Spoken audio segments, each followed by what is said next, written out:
जय Hind. Welcome back to नाज academy education. उम्मीद है आप लोग सब ठीक होंगे और सेफ़ होंगे। तो आज का जो हमारा वीडियो है इस टॉपिक पे है कि वृक्ष है मेरे हाथ मत काटो इसे। ये टॉपिक जो है आपको एग्ज़ाम में हिंदी का जब पेपर होता है तो उसमें पूछा जाता है 5 मार्क्स के लिए, जो आपका उपयोजित लेखन होता है विभाग 4 उसमें। तो एक मार्क्स बहुत इंपॉर्टेंट होता है, तो यहाँ तो फिर 5 मार्क्स की बात है। तो आप लोग काफ़ी प्रिपरेशन करते होंगे। तो इसमें आपको क्वेश्चन किया जाता है जो विभाग 4 होता है उसमें उपयोजित लेखन में निबंध लिखो या फिर अपने शब्द लिखो या फिर अपने विचार लिखो, इस तरह के क्वेश्चन किए जाते हैं 5 मार्क्स के लिए। ठीक है, तो यहाँ पर एक टॉपिक आपको दिया गया है जो कि हो सकता है आपको एग्ज़ाम में पूछ ले 5 मार्क्स के लिए। लिखा है वृक्ष मेरे हाथ मत काटो इसे, यानी जो पृथ्वी है ना उसके भाव को अपने शब्द में बताने हैं। ठीक है, पृथ्वी ये बात कह रहा है कि जो पृथ्वी है हमारी वो कह रही है कि वृक्ष है मेरे हाथ मत काटो इसे। तो ये जो आपको सेंटेंस है, ये जो वाक्य है, इसको आपको अपने विचार में अपने शब्द में बताने हैं। ठीक है, तो चलो मैं आंसर आपको बताती हूँ, आप लोग लिख लीजिएगा, नोट कर लीजिएगा नोटबुक में। तो देखिए यहाँ पे जो मेरे विचार है, जो मेरे शब्द है वो मैं बता रही हूँ, आप लोग लिख लीजिए। ठीक है, तो आंसर है, जैसा कि हमें पता है कि पूरे ब्रह्मांड में अब तक खोजे गए ग्रहों में से एक पृथ्वी ही एकमात्र ऐसा ग्रह है जहाँ जीवन रूपी पेड़ और पौधों को पाया जाता है। वृक्ष जीवन के स्तंभ होते हैं। पृथ्वी पर जीवित रहने के लिए हवा और पानी जैसे ज़रूरी तत्व का अति आवश्यक होता है, जो हमें पेड़ों के द्वारा ही प्राप्त होता है। आप स्क्रीनशॉट ले लीजिए ताकि आप लिख सकें। चलिए हम देखते हैं अगला पैराग्राफ। ये दूसरा पैराग्राफ है हमारा।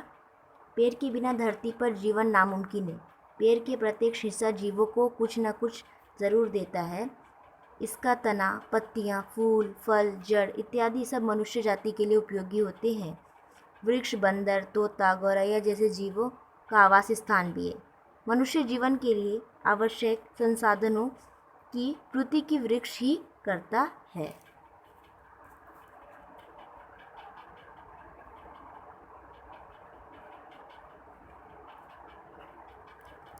अब हम नेक्स्ट पैराग्राफ देखते हैं। ये तीसरा पैराग्राफ है।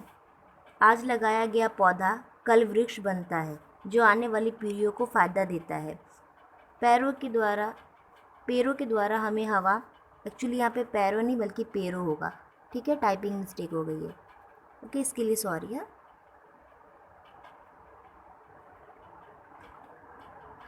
पेड़ों के द्वारा हमें हवा, पानी, भोजन, लकड़ी, चारा जैसी बहुमूल्य चीज़ें प्राप्त होती है। लकड़ी के रूप में ईंधन पेड़ पौधे ही देते हैं। जीवों के द्वारा छोड़ी गई कार्बन डाइऑक्साइड को ग्रहण करके पेड़ पौधे प्राणवायु ऑक्सीजन को छोड़ते हैं। यह हमें इतना कुछ देकर भी बदले में हमसे कुछ नहीं लेते, फिर भी मनुष्य लालच में आकर इनको काट देता है। इस प्रकार के व्यक्तियों को हमें रोकना चाहिए एवं इसके बदले में प्रत्येक मनुष्य को एक पेड़ लगाना चाहिए और उसकी देखभाल करनी चाहिए।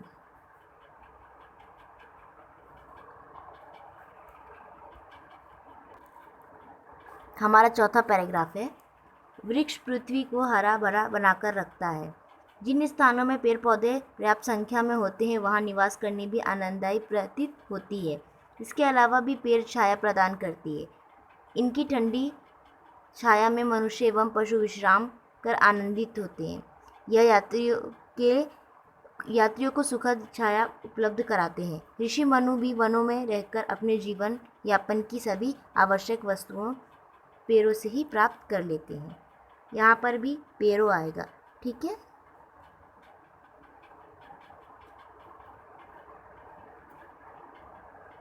ओके, तो आप उसको सही कर लीजिएगा क्योंकि टाइपिंग मिस्टेक हो गई है। ये हमारा चौथा पैराग्राफ था। ओके, चलिए हम देखते हैं नेक्स्ट पैराग्राफ। हमारा पांचवा पैराग्राफ है। धर्मशास्त्रों में वृक्षारोपण को पुण्यदायी कार्य बनाया गया है। इसका कारण यह है कि वृक्ष धरती पर जीवन के लिए बहुत ही आवश्यक है। हम देख सकते हैं कि भारतवर्ष में आदिकाल से ही लोग तुलसी, पीपल, केला, बरगद आदि पेड़ पौधों की पूजा आए हैं। आज विज्ञान सिद्ध कर चुका है कि यह पेड़ पौधे हमारे लिए कितने महत्वपूर्ण हैं। हमारा नेक्स्ट पैराग्राफ है, हमारा छठा पैराग्राफ है ये। जैसे जैसे सभ्यता बढ़ी, लोग पेड़ों को काटकर उनकी लकड़ियों से घर के फर्नीचर बनाने लगे। उद्योगों का विकास हुआ तो कागज़, दिया सलाई, रेल के डिब्बे आदि बनाने के लिए लोगों ने जंगलों को साफ कर दिए, जिसके कारण जीवन उपयोगी वस्तुओं का अकाल पड़ने लगा। साथ ही साथ पृथ्वी की हरितिमा भी घटने लगी। हरितिमा का मतलब है हरा भरा होना। ठीक है, अगर आप देखोगे अभी सैटेलाइट्स की जो फ़ोटो होगी आपके पास, इंटरनेट पे आप लोग सर्च करके देखिए, तो अभी जो पृथ्वी वो ग्रीन नहीं दिखेगी। ठीक है, यानी जो ग्रीन कलर की होती थी हमारी पृथ्वी, वो अब कम हो गई है।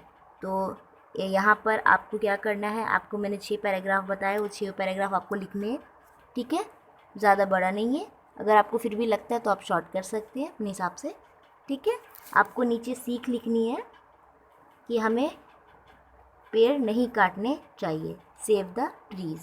ठीक है, सो ऑल द बेस्ट, आप लोग लिख लीजिए और ये सीख भी दूसरों तक पहुंचाइए कि हमें पेड़ नहीं काटने चाहिए, हमें पेड़ की रक्षा करनी चाहिए। ठीक है, और न काटने की बजाय हमें लगाना चाहिए पेड़, ताकि जो आने वाली पीढ़ियाँ हैं वो आराम से रह सके। ठीक है, चलिए मिलते हैं नेक्स्ट वीडियो में, तब तक के लिए बाय। और ये वीडियो को ज़्यादा से ज़्यादा शेयर कर दीजिएगा अपने दोस्तों में, क्योंकि ये जो टॉपिक है बहुत इंपॉर्टेंट है, एग्ज़ाम में 5 मार्क्स के लिए आपको पूछे जा सकते हैं। ठीक है, और वीडियो आपको पसंद आया हो तो लाइक करिएगा, कोई डाउट होगा तो कमेंट सेक्शन में पूछ लीजिएगा। ओके, और चैनल को साथ साथ सब्सक्राइब कर लीजिए, क्योंकि हमारे आने वाली वीडियो का नोटिफिकेशन आप तक पहुंच जाएगा। ओके।